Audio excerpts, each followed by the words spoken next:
Welcome to Burlap Teachers. Enjoy the video. In this video, I will explain how to start your Honda Pilot with a key. First, ensure your key is fully inserted into the ignition. Turn the key clockwise to the on position. You will see dashboard lights illuminate. Then, continue turning the key to the start position.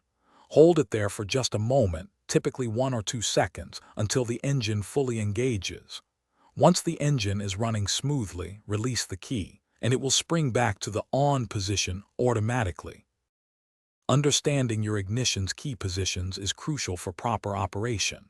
The ACK position, or accessory, allows you to use features like the radio without turning on the engine. Moving to on powers up all your vehicle's electrical components and dashboard lights, preparing for ignition. The start position is where the magic happens, engaging the starter motor to crank the engine.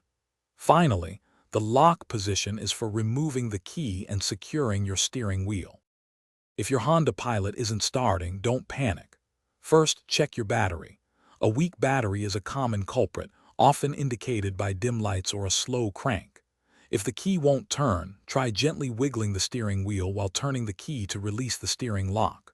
Also, confirm your gear selector is securely in park or neutral, as a safety interlock prevents starting in other gears. These simple checks can often resolve minor starting issues quickly.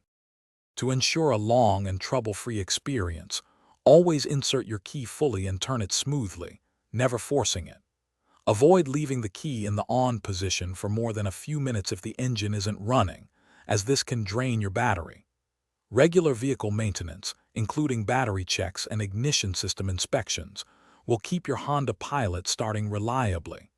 Having a spare key, properly programmed, can also save you from unexpected inconveniences.